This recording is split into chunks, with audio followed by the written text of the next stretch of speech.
چند جملے آپ کی خدمت میں بیان کرنا چاہوں گا۔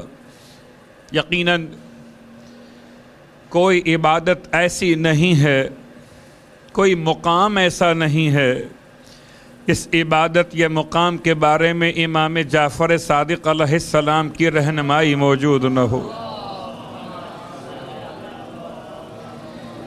یعنی وضو کے مسائل ہوں، تیمم کی باتیں ہوں، کہ اذان و اقامت کے مناقب بیان کیے جا رہے ہوں، کہ مسجد میں نماز پڑھنے کا ثواب رقم کیا جا رہا ہو، یا مصلی پر بیٹھ کر نماز کے بعد تسبیح سیدہ کی بات سمجھائی جا رہی ہو، کوئی ایسا مقام مجھے بتا دیجئے کہ جہاں ذکر شریعت ہو، سنت اور واجب کا حوالہ ہو اور امام جعفر صادق علیہ السلام کا نام موجود نہ ہو۔ حتیٰ کہ ماتم کے فرش سے لے کر، فرش عبادت سے لے کر، قبر کی باتوں سے لے کر، روز قیامت کے مسائل سے لے کر، خدا کی بارگاہ میں حاضری کے عنوان تک کون سا ایسا عنوان ہے جس کو میں یہ کہہ کر آغاز کروں کہ اس مقام کے بارے میں امام کی روایت نہیں ملتی، بلکہ الفاظ یوں کہے جائیں کہ باقی سارے ائمہ اہل بیت کی محنتیں اپنے مقام پر، ان سب پر ہماری جانیں قربان ہو جائیں، ہمارے ماں اور باپ قربان ہو جائیں، انہی کے فرزند ہیں، انہی کے پیرو ہیں امام علیہ السلام، کہ ہر ایک مقام پر امام کی اتنی احادیث بیان کی گئی ہیں کہ گویا ایسا لگتا ہے کہ مذہب آل محمد، مذہب اثنا عشر کے بجائے مذہب امام جعفر صادق دکھائی دیتا ہے۔ یعنی اس حوزہ علمیہ کی بنیاد سے لے کر مسائل تفقہ تک، علم کلام کی باتوں سے لے کر عبادت کے طریقوں تک، تلاوت قرآن کے عنوان سے لے کر شب قدر کی تفسیروں تک، امام نے کوئی مقام ایسا رکھا ہی نہیں کہ جہاں رہنمائی نہ فرمائی ہو۔ گویا امام علیہ السلام کے تمام تر خدمات کو بیان کرنے کے لیے، آپ کی دعاؤں کو سمجھانے کے لیے ایک مکمل مجلس نہیں بلکہ مکمل عشرہ چاہیے، علماء ہوں، خطبہ ہوں، اور امام کی سیرت کے عناوین پر گفتگو کی جائے۔ امام کا زہد کیا تھا، امام کا علم کیا تھا، امام کا تقوی کیا تھا، امام کا انداز محبت کیا تھا، امام کا طریقہ اخلاق کیا تھا، امام کا مومن کا عنوان حقوق بیان کرنے کا طریقہ کیا تھا۔ امام علیہ السلام کی بارگاہ سے اور روایت بیان کرتے ہوئے بات کو آگے بڑھائیں کہ امام جعفر صادق علیہ السلام ارشاد فرماتے ہیں،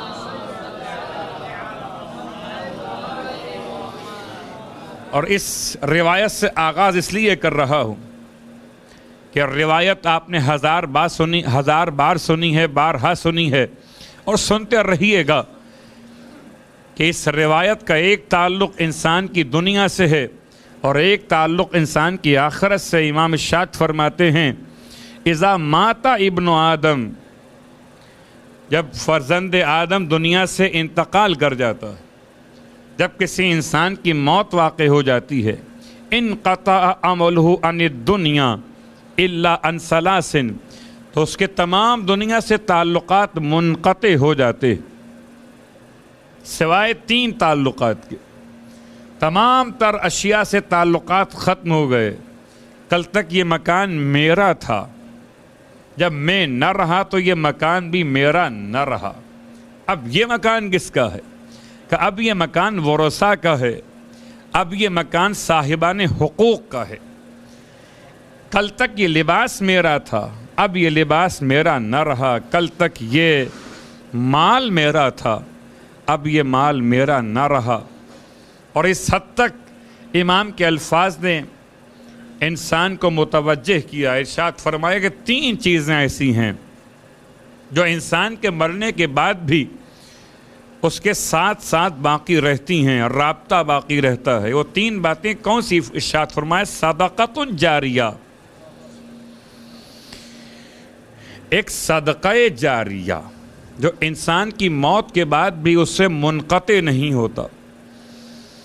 واقعاً صدقہ جاریہ صاحبان مال کے لیے مال دے دینا، اور صاحبان علم کے لیے علم کی بات کا پہنچا دینا، صاحبان تقوی کے لیے تقوی کی بات کا اس طرح سے مکمل کر دینا کہ ریاکاری کی نیت نہ ہو، لیکن اگر میری عبادت کو دیکھ کر کسی کو عبادت کا شوق پیدا ہو گیا تو میں نے تقوی کا صدقہ ادا کر دیا۔ صلوات پڑھے محمد و آل محمد۔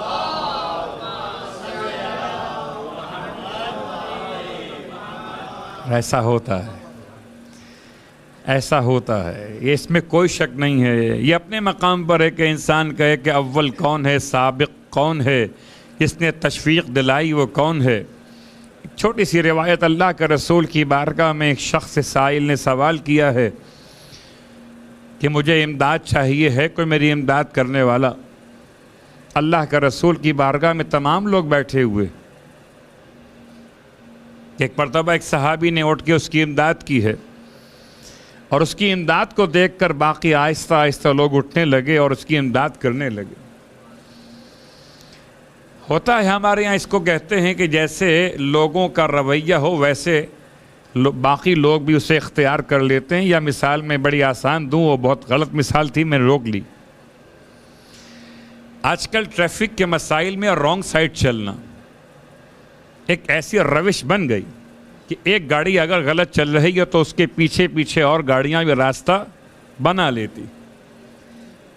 یہاں مثال فعل غلط ہے، وہاں مثال فعل درست ہے کہ اللہ کا رسول کی بارگاہ میں سائل کا سوال ہے، سب پر خاموشی طاری ہے، جس نے اول اٹھ کر امداد کی ہے، باقیوں نے دیکھا دیکھی شرما حضوری کہ لاؤ ہم بھی اس کار خیر میں شریک ہو جائیں۔ اللہ کے رسول نے ارشاد فرمایا باقی سب اپنے مقام پر جو دے رہے ہیں ان کو اس کا ثواب ملے گا، لیکن جس نے آغاز کیا اس کے نامہ اعمال میں اپنے عمل کا بھی ثواب اور دیگر افراد کے عمل کا بھی ثواب لکھا جائے گا۔ تو صدقہ جاریہ یعنی ایک انسان کا اس طرح سے نماز شب کا ادا کرنا، اس انداز سے مولا حسین کی زری کو پکڑ کر رونا اور فریاد کرنا کہ دوسروں کے لیے نمونہ عمل قرار پائے، یہ بھی صدقہ جاریہ ہے۔ مثال بڑی آسان سی، بہت اچھا ہے انسان کے لیے کہ انسان زبان سے کوئی بات کہے اور قبول کی جائے، اس سے زیادہ عمدہ یہ کہ انسان اپنے عمل کو ایسا کر لے کہ اس کے عمل کو دیکھ کر لوگوں کے عمل کی اصلاح ہو جائے۔ لیکن صدقہ جاریہ، لفظ جاریہ، خیر یہ تو مکتب اہل بیت کا مجمع، یہاں تو مسلسل صاحبان علم، صاحبان فضیلت آ کر اپنے علم سے اور اپنے فضل سے افادہ کراتے رہے اور مومنین استفادہ کرتے رہے۔ بس ایک جملہ سرکار ختم یہ مرتبہ صلی اللہ علیہ وآلہ وسلم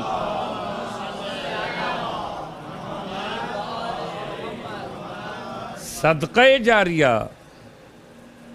مرنے کے بعد بھی دیا جاتا ہے اور مرنے سے پہلے بھی دیا جاتا ہے۔ اب ایک سوال، شاید وہ سوال بھی ذرا مشکل سوال ہے اور ماہ رمضان سے متعلق ہے، اور ماہ رمضان سے متعلق سوال کی یہاں کیا ضرورت پیش آ گئی؟ اس لیے پیش آئی ضرورت کہ میں سوچتا ہوں کہ معصوم نے ایسا کیوں نہ کیا کہ منصور دوانقی کے دربار میں بیٹھے رہتے کم از کم شیعت کی نمائندگی تو ہوتی۔ بہت غور کیجئے گا، میرا جملہ بہت سخت، صلوات پڑھے محمد و آل محمد۔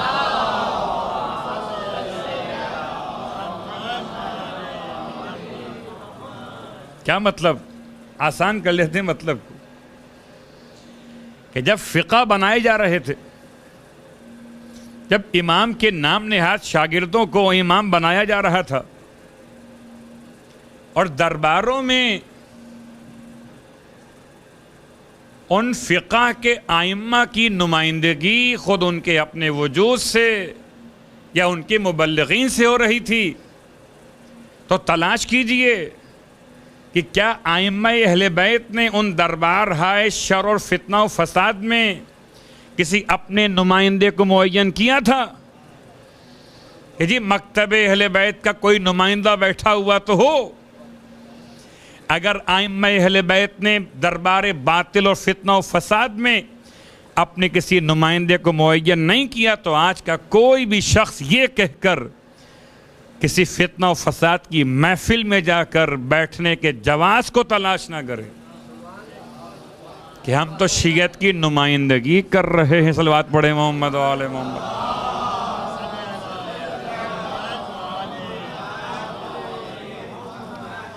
ایک مسئلہ صاحبان علم کا، ایک مسئلہ صاحبان ایمان کا، صاحبان علم کا مسئلہ صاحبان علم کے ساتھ۔ ہم تو صاحبان ایمان کی باتیں کر رہے ہیں۔ صاحبان ایمان کا مسئلہ کیا؟ کسی مقام پر بھی انسان جائے تو کیا دیکھے کہ شرعاً جانا جائز ہے کہ حرام ہے؟ آغائے سیستانی سے مسئلہ بعد میں پوچھے، پھر روایات کی روشنی میں خود سمجھے کہ اس کی شرعی ذمہ داری کیا ہے۔ مسئلہ استنباط نہیں ہے یہ کہ استفتاء کیا جائے۔ استفتاء کب ہوگا؟ جبکہ نص صریح موجود نہ ہو۔ استفتاء کب ہوگا؟ جبکہ آیت محکمہ موجود نہ ہو۔ استفتاء کب ہوگا؟ جبکہ معصومین کی روش موجود نہ ہو۔ استفتاء کب ہوگا؟ جبکہ علماء ما سبق کا کوئی انداز موجود نہ ہو، تب پوچھئے گا نا۔ لیکن اگر سیرت معصوم، آیات قرآن، احادیث پیغمبر اور علماء ما سبق کا طریقہ موجود ہو تو چلیے بات کو اور آسان کر لیتا ہوں، کہیں کوئی یہ خیال نہ کیا جائے کہ جواب کہاں رہ گیا۔ جواب بڑا آسان سا ہے۔ ہر اس مقام پر جانا شرعاً جائز ہے جہاں انسان کا دین اور ایمان خطرے میں نہ ہو۔ بہت توجہ کے ساتھ، دین اور ایمان خطرے میں نہ ہو۔ اور ہر اس مقام پر جانا حرام ہے۔ چلیے بات بڑی آسان سی ہم کر لیتے ہیں۔ ایک ہے خالصتاً حرام، ایک ہے خالصتاً حرام نہیں ہے لیکن اشتباہ بالحرام ہے۔ اور سرکار ختم یہ مرتبہ صلی اللہ علیہ وآلہ وسلم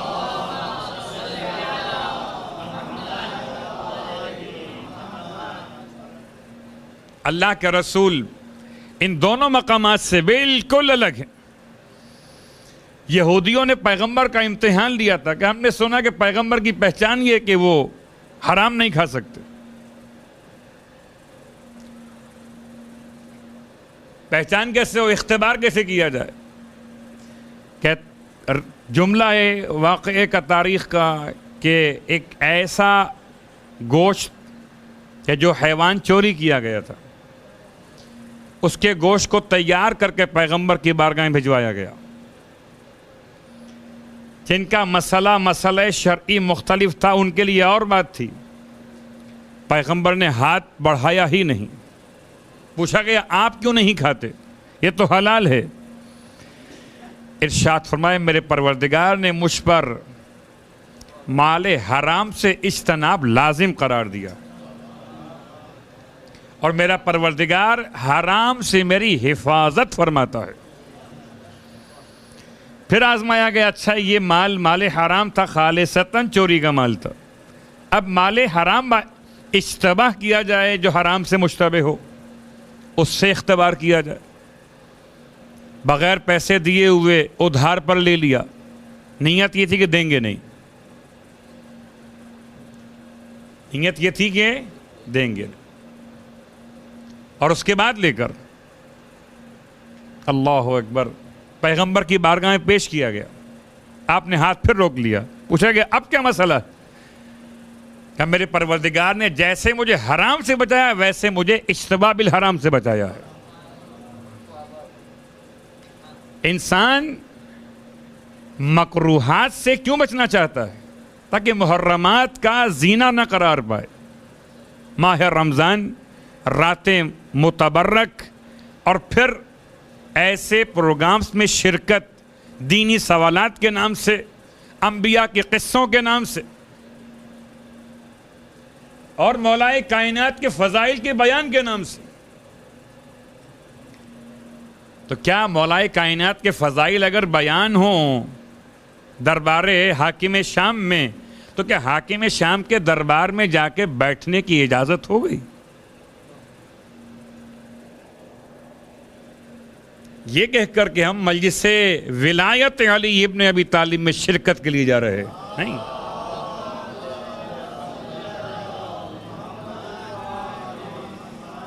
تو جواب بڑا آسان سا، جہاں پر دین اور ایمان خطرے میں ہو، دین اور ایمان دونوں، عقیدہ اور عمل دونوں، عقیدہ اور عمل دونوں، ہو سکتا ہے کہ آنکھیں محفوظ ہو جائیں، اب بڑے متقی ہوں، لیکن وہاں بیٹھے ہوئے افراد جو سوالوں کے جوابات دیتے ہیں، ان کے کسی ایک جواب کو سن کر اگر آپ کا عقیدہ متاثر ہو گیا،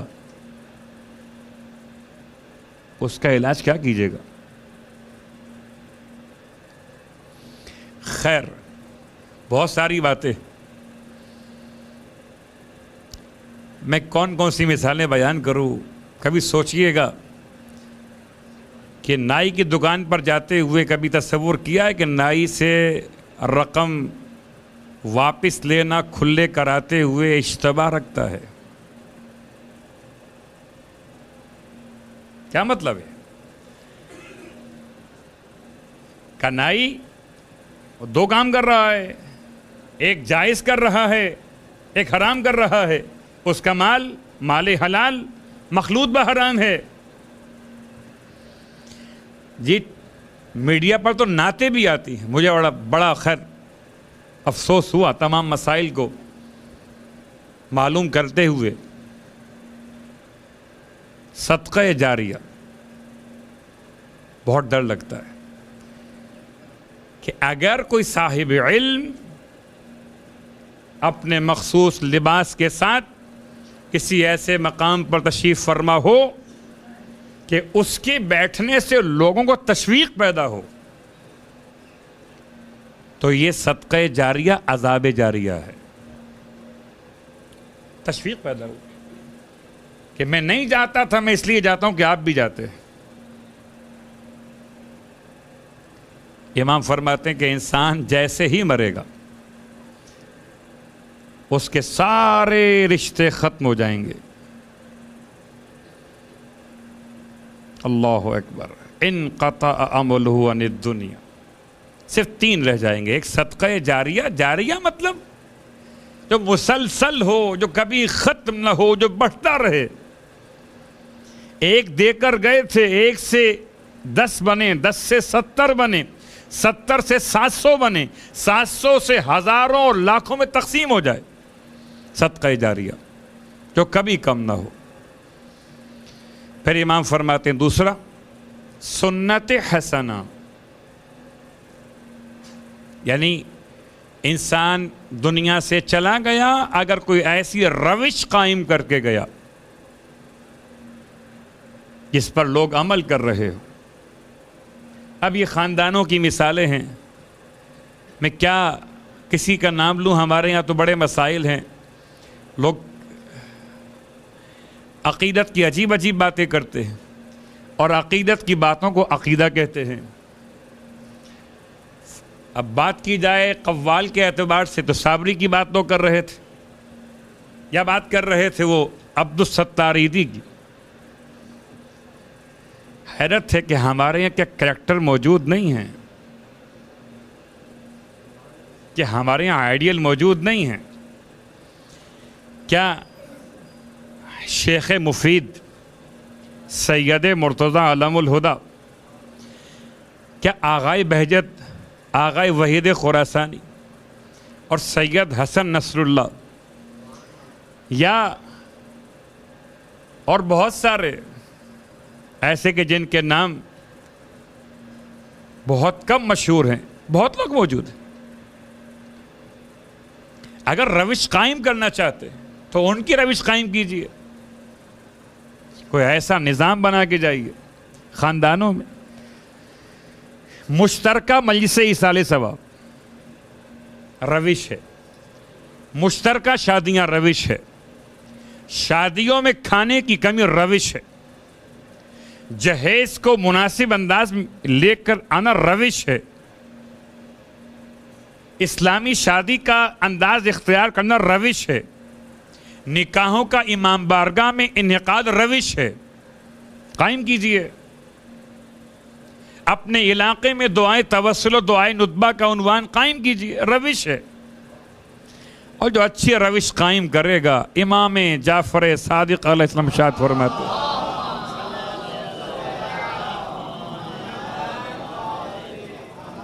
اچھی روش، واقعاً انسان دنیا سے چلا جائے گا، امام فرماتے ہیں، مگر روش جو سنت حسنہ ہو۔ کچھ لوگ ہیں جو بدعت حسنہ کی بات کر رہے تھے، امام نے اپنے ماننے والوں کے لیے سنت حسنہ کی بات کی۔ اور تیسری اور آخری بات امام فرماتے، اولاد صالح۔ ویسے تو بہت سارے انداز ہیں امام کی سیرت کے، لیکن تربیت کے باب میں بچے کا نام رکھنے سے لے کر بچے کے اول روز کے تمام مستحبات سے لے کر اور آخر تک ہر ایک پہلو کو امام نے مکمل بیان کیا ہے۔ آئیے امام علیہ السلام کی ایک اور روایت جو میرے اور آپ کے لیے اب روش بن سکتی ہے امام کی سنت پہ عمل کرتے ہوئے۔ امام ارشاد فرماتے کہ تمہیں چاہیے کہ تم اپنے سے بڑے افراد کا بھی احترام کرو، اور تمہیں چاہیے کہ تم اپنے جو تمہارے ہم سن افراد ہیں، ہم عصر ہیں، ان کا بھی احترام کرو، اور جو تم سے کم سن ہیں ان کا بھی احترام کرو۔ راوی کو ہضم نہیں ہوا، راوی نے سوال کر لیا، ہم تو سمجھتے ہیں مولا کہ کبھی ہمارا بھی احترام کیا جائے، چھوٹے ہمارا احترام کریں، یا ہمارے دوستوں میں سے کیا ان سے احترام کیا جائے۔ امام سے سوال کیا کہ مولا ان تمام کا سبب کیا ہے؟ حکمت کے بغیر تو امام کوئی بات بیان فرماتے ہی نہ تھے۔ ارشاد فرمایا، اس نے جو فرزند رسول ہے کہ دیکھو جو تم سے بزرگ ہے اس کا اس لیے احترام کرو کہ اس کا زمانہ تکلیف تمہارے زمانہ تکلیف سے زیادہ ہے۔ کیا مطلب؟ اس جملے کو آسان کرتے، زمانہ تکلیف یعنی میں جب بچپنے میں کوئی نامہ اعمال بند ہونے کی بنیاد پر جو اعمال انجام دیا کرتا تھا وہ اعمال میرے والدین کے نامہ اعمال میں لکھے جاتے تھے۔ بچے کا مجلس میں آنا، بچے کے نامہ اعمال تو بند ہیں ابھی، کہ رفع القلم عن الصبی والنائم والمجنون، قلم اٹھا دیا گیا 3 پر سے، بچے پر سے، سونے والے پر سے اور مجنون پر سے۔ تو بچے پر کوئی تکلیف وارد نہیں ہے جب تک کہ عاقل و بالغ نہ ہو جائے۔ اب جو یہ اعمال کرے گا، مجلس میں آ کے بیٹھے گا، ثواب کسے ملے گا؟ والدین۔ یہ شرارت کرے گا اور اس کی اصلاح کریں والدین، ثواب کسے ملے گا؟ والدین۔ یہ سجدگاہ اور تسبیح کے پاس آ کر بیٹھے، یہ نماز کی شکل اختیار کرے، ثواب کسے ملے گا؟ تو میرا نامہ اعمال کھلا کب سے؟ جب سے میں عاقل و بالغ ہوا۔ اور امام فرماتے ہیں کہ تم اپنے سے بڑے کا احترام اس لیے کرو کہ اس پر نماز واجب ہوئی تھی، اس پر روزہ واجب ہوا تھا، اس پر خدا کے سجدے واجب ہوئے تھے تم سے پہلے، اور تم پر خدا کے سجدے واجب ہوئے اس کے بعد، تم پر نمازیں واجب ہوئیں اس کے بعد۔ آسان کر لیتے، اس سال ماہ رمضان کے روزے جو عاقل و بالغ ہو گیا قمری اعتبار سے، اس نے واجب کی نیت سے رکھے۔ جو پچھلے سال عاقل و بالغ ہوا تھا وہ 1 سال مقدم، صلوات پڑھے محمد،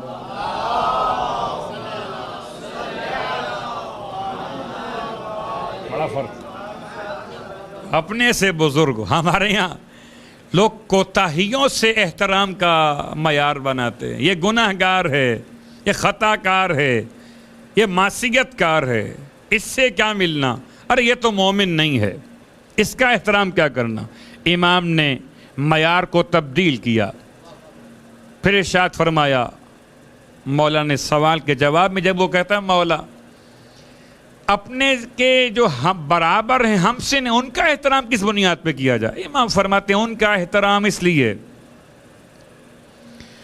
کہ تمہارے گناہ تمہارے لیے یقینی ہیں، تمہارے علم میں کہ تم کیسے گناہ گار ہو، اور جو تمہارے ہم سے ہیں ان کے گناہ تمہارے لیے ظن کی منزل پر ہیں، یقین کی منزل پہ نہیں. اور اگر گناہ یقین کی منزل پر بھی ہوں تو تب بھی توبہ کا ظن تو رہے گا. تو جو تمہارے برابر کے ان کا بھی احترام کرو کہ تم کیا ہو یہ خدا جانتا ہے، ہو سکتا ہے وہ تم سے بہتر ہو. تیسری اور آخری بات امام فرماتے ہیں جو تم سے کم سن ہیں ان کا بھی احترام کرو. راوی پوچھتا ہے مولا ان کا احترام؟ فرمایا ہاں اس لیے کہ ان کا زمانہ گناہ کم ہے، تمہارا زمانہ گناہ زیادہ ہے. کیا مطلب؟ 1 سال پہلے میں بالغ ہو گیا تھا، اگر میں نے غیبت کی تو غیبت کے جرم کو سال مکمل ہو گیا، اور یہ ابھی بالغ ہوا ہے، اس کا زمانہ غیبت زمانہ گناہ مجھ سے مختصر ہے، تو مجھے چاہیے میں اس کا بھی احترام کروں. 1400 سال پہلے معصوم نے ایسا مزاج مومن کا بنا دیا. اور پھر ایک خاص جملہ امام کی روایت سے سوچ کر تو آیا تھا کہ آج صرف مومن پر مومن کی حقوق بیان کروں گا، لیکن وقت تمام ہو گیا. امام فرماتے بہترین میرا دوست صدیق وہ ہے میرے بھائیوں میں سے جو مجھے میرے عیوب ہدیہ کر دے. عجیب جملہ ہے، مجھے بہت برا لگتا ہے اگر کوئی مجھے میرے عیب ہدیہ کرتا ہے، مجھے بہت اچھا لگتا ہے اگر کوئی میری تعریف ہدیہ کرتا ہے. یہ ممبر کا مسئلہ ممبر کے ساتھ، ہر مومن کا مسئلہ اس مومن کے ساتھ. بھلا تنقید کس کو اچھی لگتی؟ صلوات پڑھے محمد والے محمد.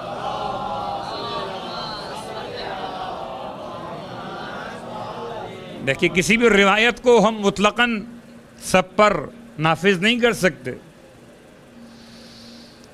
امام کا جو پیغام ہے اس کو سمجھنے کے لیے پہلے مزاج بنانا پڑے گا.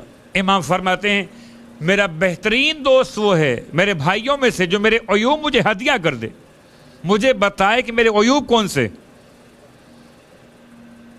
میری آواز کہاں تک پہنچی یہ بتائے مجھے، میرے الفاظ کیا تھے وہ بتائے مجھے، میں نے کہاں لفظ مذکر کو مؤنث پڑھ دیا وہ بتائے مجھے، کہاں میں نے کسی واجب کو کم انجام دیا وہ بتائے مجھے. میرا بہترین دوست وہ ہے، بہترین دوست.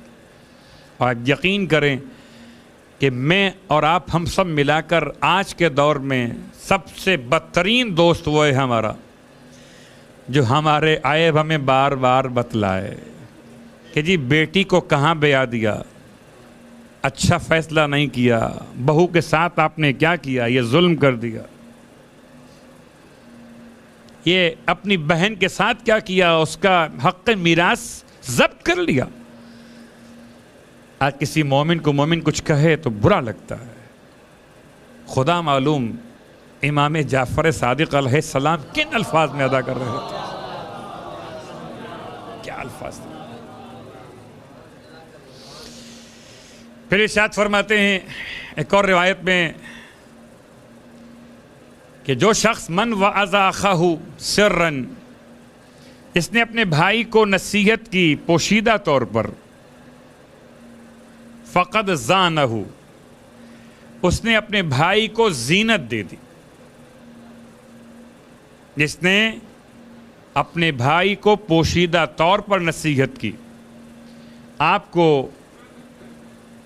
اگر یہ بات معلوم ہو کہ مجھ سے غلطی ہوئی ہے تو میری غلطی بتانے کے دو طریقے ہیں آپ کے پاس، کہ آپ فرش عزا پر بیٹھے بیٹھے اپنے ہاتھ کو اٹھا کر آواز کو بلند کر کے کہیں جی قبلہ آپ غلط پڑھ رہے ہیں، یہ جملہ یوں نہیں یوں پڑھنا چاہیے آپ کو۔ معلم نفسیات ہے معصوم، کیا منزل ہے کہ مسئلہ حل بھی کرنا ہے، نفسیات کو پامال ہونے سے بچانا بھی ہے، ورنہ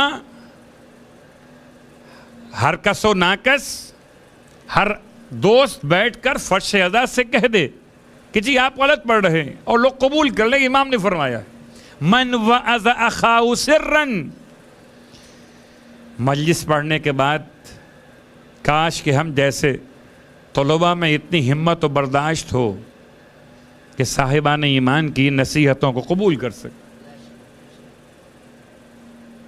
عجیب ہے واقعاً، ہم یہ تو چاہتے ہیں کہ صاحبان ایمان ہماری نصیحت قبول کریں، یہ ہم نہیں چاہتے کوئی ہم کو نصیحت کرے۔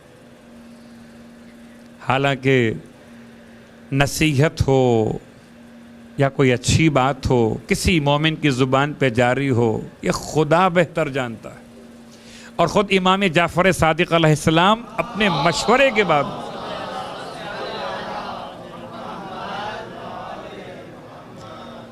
چلیے چونکہ معصوم ہے تو لفظ مشورہ استعمال ہوا، امام اپنے معاملات میں اپنے حبشی غلاموں سے بات چیت کیا کرتے تھے، مشورہ کیا کرتے تھے۔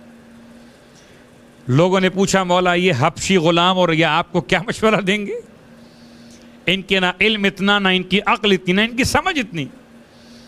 امام نے کیا جملہ ارشاد فرمایا؟ فرمایا ہو سکتا ہے خدا میرے حق میں خیر کو ان کی زبان پر جاری کر دے۔ تو انسان